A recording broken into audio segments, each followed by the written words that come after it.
Alright, and it has happened. Samsung has announced the Galaxy S4 via their live event in New York, their Unpacked event, which I actually watched via a live stream. I even took notes the whole time, so I was working hard while the live stream was going on. Maybe you watched it, maybe you didn't. If you missed it, I'll post a link where you can watch it. But I'm going to just go ahead and recap all the things that they said and even add some stuff that they left out and give my thoughts on the newly announced Galaxy S4.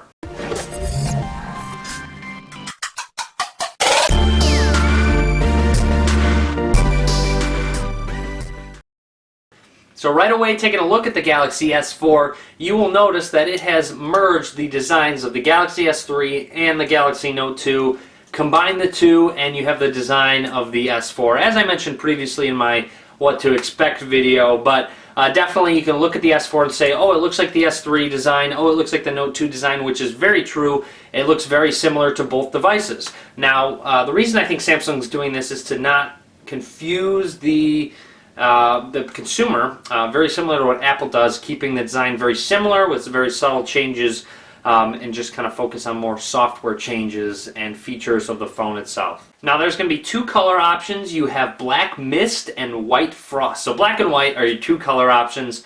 It's kind of nice that they're going back to coming out with a black version of a phone. I do kind of miss having a black phone. The S3 I had was white, and the Note 2 I had was more of the gray, so it'll be nice to go back to the black, which I think I'm going to get. I don't know yet if I'm going to get the white or black. I haven't decided. Anyways, right away you're greeted with an amazing display, honestly. A 5-inch display. The spec sheet says 4.99, but during the conference they were saying 5 inches, so I think it's safe to assume we can all say 5 inches as opposed to 4.99. It's a full HD 1080p display. It's a Super AMOLED display. Some people didn't think they were going to include a Super AMOLED display with the 1080p, but they did, which is fantastic. I'm really looking forward to seeing this screen. It has 441 ppi pixels per inch.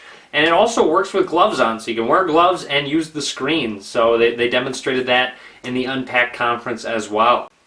Now, a little bit of the information they left out about the S4 during the Unpacked event was the processor. For some reason, they did not mention anything about it. However, there are reports about what's going to happen. There's actually going to be two processors put into the S4. One of them is going to be a 1.9 gigahertz quad-core Qualcomm Snapdragon processor. The other one's going to be a 1.6 gigahertz Octa Exynos processor. So it's either going to have 4 cores or 8 cores. It's going to vary depending on the market, which is what they said. And now, I believe, don't hold me to this, I'm going to actually make a comment in the description of the video if this changes. But I'm pretty sure the US markets are going to get the 1.9 gigahertz quad-core processor, and international markets are going to get the 1.6 gigahertz Octa processor. Again, that's not positive. Samsung hasn't made any announcement yet about what markets are going to get what processor, but that's just going to be a guess, an educated guess of mine on what they're going to include. I'll add an annotation. I'll make something in the description if it does change, though. So it will be a bit unfortunate. I definitely wanted the Octa processor to come to US markets. Hopefully it does. I mean, there's still a chance, but again, I'm really thinking the quad core is going to come to the US and the international variant's going to get the Octa processor. We will see. It's a little unfortunate, honestly, that they're going to use two different processors. I don't know if it has to do with the amount of phones they're going to make. I honestly have no idea why they chose to do two different processors. Hopefully reasoning comes out. I can maybe do a follow-up video on it if they do explain it. Anyways, putting the processor aside, it has 2 gigabytes of DDR3 RAM. It has a 2600 milliamp hour battery, which all rumors indicated as well. So I'm really curious to see how battery life's going to go. I believe, I've heard that Samsung's been focusing on improving the amount of power consumption needed for the screen. So hopefully battery life's much better. And also, looking on the back of the device, it has a 13 megapixel rear camera, which hopefully takes great images. It's going to have zero shutter lag, all those great features you're used to. They've also improved upon the software of the camera. I'll get to that in just a little bit. There's actually a lot of camera software features they've added, which I will talk about. And on the front of the device, it has a 2 megapixel front-facing camera. Now, going ahead and taking a look at the software of the device, it's going to come with Android 4.2.2 Jelly Bean, which is the latest Android version, which great job, Samsung. Hopefully that those updates will come to the S3 and the Note 2 as well to have similar operating systems and similar features. We will see how they handle that. But this Android 4.2.2 is going to have the TouchWiz overlay, which is going to include some software features and such. Now you're also going to have multiple storage options. You can either get 16 gigs of internal storage, 32, or 64. So various options. We don't know exactly what the price is going to be yet. I'll add an annotation once available, but it's also going to have a micro SD card slot, expandable up to 64 gigabytes. So you're definitely going to be covered with storage. Thankfully, they've included a micro SD card slot in the S4. Now back to some software features. It is in fact going to include the Smart Pause and Smart Scroll features, where it's going to detect what you're looking at. If you're watching a video, you look away, it's going to pause it. If you are looking at it and you need to scroll on the page, it's going to automatically do that without you having to touch the screen. So a couple neat features there. Hopefully they worked well. If they don't work well, it could definitely be more of a hassle than a help. But I'm definitely thinking it's going to be a good feature. Now there's also going to be a feature called AirView, which is included on the Note 2 actually with the S Pen. However, AirView is going to work with just your finger. So to demonstrate what AirView is, I'm going to zoom in on my Note 2 really quickly, and you'll see I'm in my gallery application right here. All I have to do is hover over a folder and it should expand it. You'll see it expanded it and show other images. So if I hover over it, it's going to expand it, show more pictures. So that's going to work with just my finger hovering over it. So that's just a little neat feature that they've included, so you don't have to use an S Pen. So they actually don't include an S Pen or a stylus at all with the S4. Now a couple notable sensors. It does have Bluetooth, LTE, Wi-Fi, all those other radios and such, but it has an infrared blaster, and it also has a temperature and humidity sensor, which I think is really cool. So it's going to be able to sense the exact temperature of the room you're in, if you're outside, what it actually is, where you are. Now onto those camera features that I did mention earlier with some software features. It's going to have a feature called dual camera, where it's going to take advantage of both the back camera and the front-facing camera of the device. So when you're shooting a video,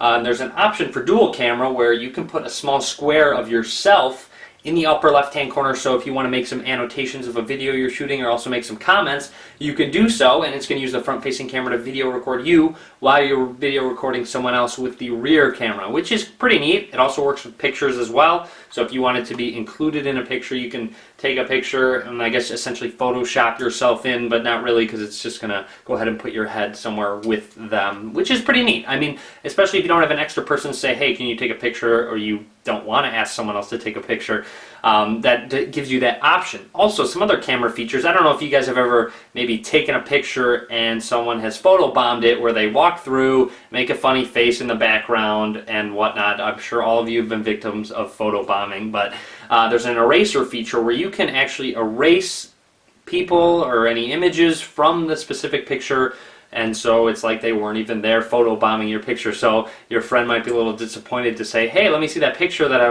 was in, and he's not in it anymore because you erased him. And one of the last camera features I wanted to talk about is called Drama Shot, where it takes about 100 images in 4 seconds, which is great, and then throughout, let's say it's an action shot of someone moving across the screen, it's going to show an image of them moving across the screen. So it's pretty cool. They showed it at the Unpacked event. I don't know how practical it's going to be, but it is definitely a neat feature. And one more thing in regards to the camera, and I believe it's also the Chat On application. With video chatting with someone, I think you can have up to 3 people, and also while you're video chatting, you can use both the back camera, the rear camera, and the front camera. So the person you're video chatting with can see what the rear camera is seeing, and also see a little square image of what the front-facing camera is seeing, which I think is great. I'm a little disappointed at how there hasn't really been a universal video chat feature where someone can say, oh, I'm going to call this person, and instead of typing in a phone number, they're actually just going to video call them. I'm hoping that's going to be the way of the future, where you can just say, I'm going to call this person, and what that actually means is I'm going to video chat this person. And it really hasn't progressed very much, so it's nice to see Samsung trying to push it a little more and make some changes to it. There's actually some additions to the S software that they include, such as S Voice. You might remember it on S3, Note 2, etc. I'm just kind of looking at my notes here, but there's S Translate. Let's say you go to a different country, you want to say something, and it will automatically translate it and speak it out of your device. So it's got voice to text, text to voice features with translation, which is great if you're someone that goes to different countries all the time. And then it's also got S Voice Drive and S Travel, and then you have S Health, which I think is pretty neat. It's going to track maybe some of your health. If you do a lot of running, working out, it's going to track it and then put it all into data that you can easily read. But overall, that would be it. So that's all I have to talk about the S4 just from what they've announced at the Unpacked event. Just want to recap what they said.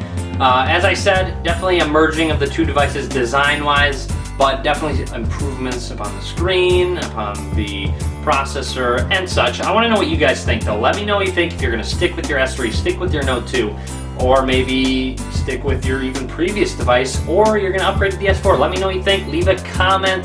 Definitely want to hear your guys' thoughts. I always love hearing from them. And also, be sure to subscribe to me. I'll be doing a lot more S4 coverage, phone coverage, everything. A lot more videos to come, so be sure to click that subscribe button. You can also follow me on Facebook, Twitter, and Google+. All links will be in the description of the video below. And as always, thanks for watching. Be sure to give this video a thumbs up.